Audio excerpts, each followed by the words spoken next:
What's up, everyone? Welcome back to another review, and this time we're taking a look at A Haunting in Venice, adapted from the book Hallowe'en Party from Agatha Christie. The film is the third installment into Kenneth Branagh's Agatha Christie adaptations. The overall plot line of this movie is Hercule Poirot is now retired and has lost his faith in humanity and in God, and he kind of gets invited to this Halloween party by one of his American friends, played by Tina Fey. During this, they come across a medium who, during a séance, goes through a supposed supernatural event, which ultimately leads to her mysterious death. Now, Hercule Poirot, while trapped inside this abandoned orphanage, must now deduce who is now doing the killings and is supposedly haunting this orphanage. So yeah, that is the overall plot line of A Haunting in Venice. Let's talk about it. Whew. Okay, I'm gonna do my best to speed through this review as best as I can. Overall, I think A Haunting in Venice is a vast improvement over Death on the Nile. Now, I didn't hate Death on the Nile. I overall think it's a quality movie and decent for what it is. But my biggest complaint with Death on the Nile is that I just didn't really find it to be all that engaging until the last hour. Like, the last hour of that movie is where it really got my attention. The first half of that movie I thought was just boring, and it dragged on way too long. A Haunting in Venice has a much more scaled down runtime, and you're able to get to the good stuff much faster, while also not losing what makes these adaptations good, which are the characters and the detective aspect. And that's one of the things that Branagh always does well with these adaptations. Like, he saw that in Murder on the Orient Express. You did see it in Death on the Nile when it finally got to those moments, but you see it full force in this movie.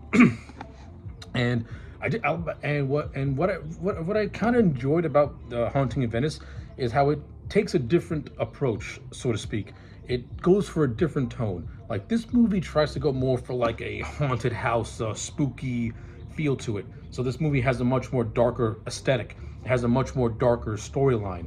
And I thought Kenneth Branagh did a great job at keeping it grounded and keeping it in a very realistic way, while not, tiptoeing into that supernatural element.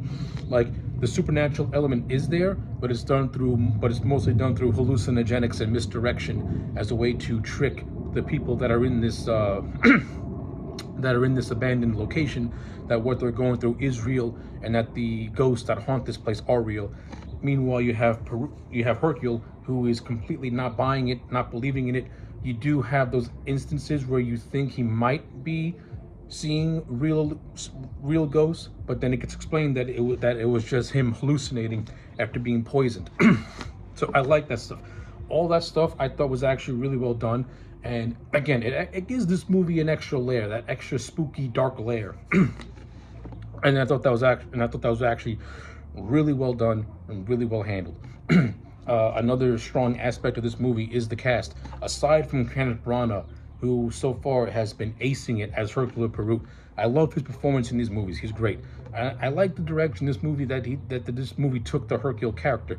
Like, when this movie first starts off, Hercule, he's retired from being an investigator. He's kind of lost his faith in everything, and he just lives with his bodyguard.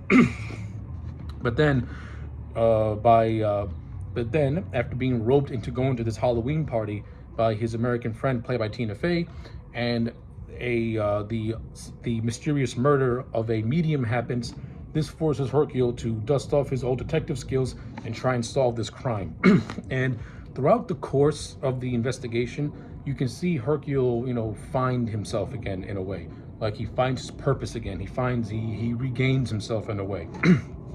It's done very gradually, but also done in a very satisfying way, because we want to root for Hercule. We like Hercule. He's the protagonist of these movies, so we want to see him on top of his game. And this movie shows him at the top of his game. You have moments where where maybe he can get a little too overwhelming, but he never lets it break him, which is one of the best parts, which is one of the best aspects of his character. So yeah, Kenneth Branagh, absolutely zero complaints. He's always the shining star. The supporting cast, really good. Like I said, Tina Fey plays his American friend. I thought she was fine. Maybe someone like Tina Fey, for most people, can be out of place in a movie like this, but I thought she fit the visual aesthetic really well.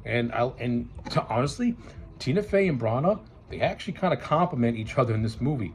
You wouldn't think these two would have good on-screen chemistry with each other, but they kind of do, and I kind of like the friendship and relationship that they have. You have another character by the name of Vital, who was played by Ricardo. I can't pronounce his last name. He was in John Wick 2. He played the villain in that. I liked him in this movie as well. I liked him as being as more or less being a friend of Hercule, and I kind of like how I kind of like how Vital plays an important role as the movie progresses, especially when everything gets revealed at the end.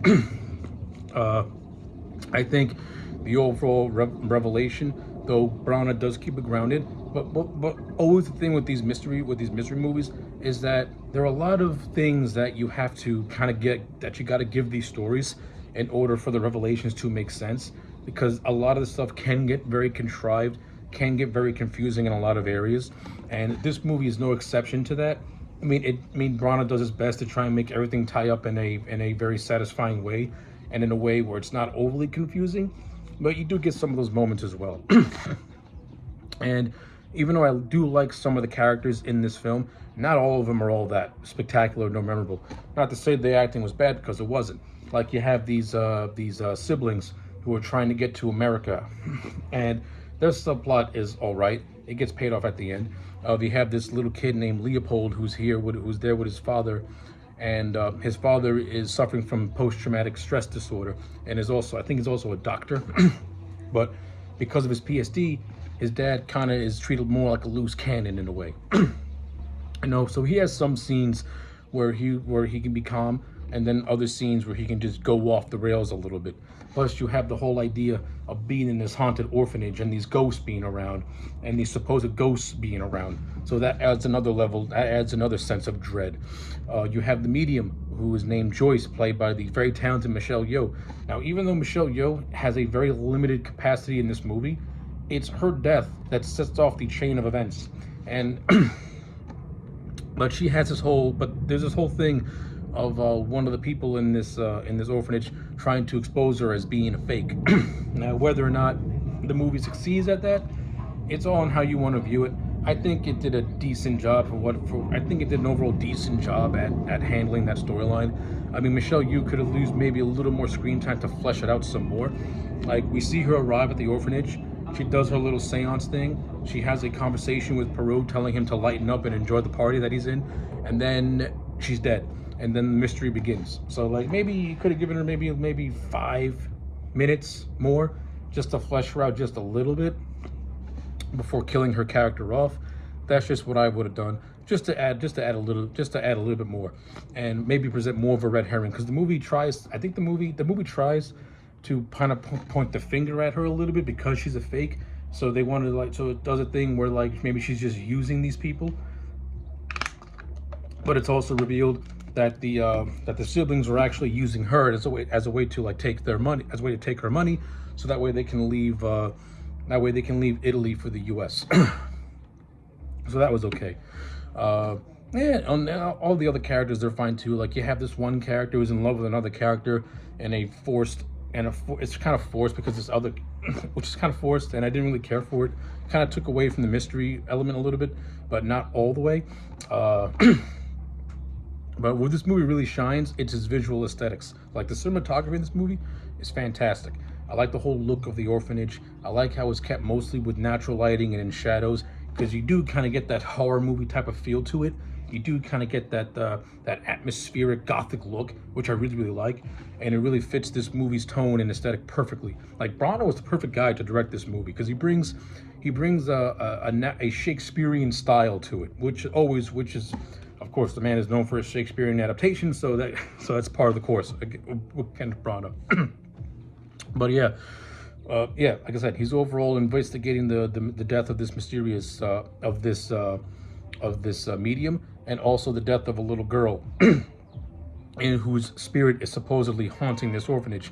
Of course, it gets revealed that the girl was actually murdered, and it was actually her own mother who murdered her by giving her poisoned honey.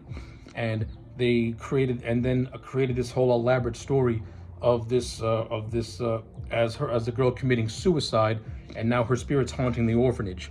Of course, and all this gets disproved at the end when Hercule reveals that it was that this specific that the mother had faked the whole thing and whatnot. Yeah, so basically, Hercule disproves. I think the woman's name is Verona as the one who was committing all these crimes, and then tried to pass them off as the spirit of the children doing the killings when it was really her.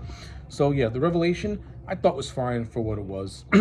And I also like the ending of Hercule going back to being a detective again. Yeah, so all in all, I'm going to give A Haunting in Venice a solid 8 out of 10. I think I like this. Of the 3 adaptations, this is the one I like the most, just because it has a good visual aesthetic. I like the whole thing of misdirection and the whole thing of a fake haunting that people believe it's real, and the lengths they go to make this thing feel real. Then you have Hercule, the skeptic, who throughout the course of the movie starts to question his own skepticism in some areas. So yeah, thought this movie was actually very entertaining, very well done, very well handled, great cast, good setting, and yeah, 8 out of 10 for A Haunting in Venice. So yeah, those are my thoughts on this film. Let me know yours in the comment sections down below. Like the video and subscribe, and I'll check you back next time for more.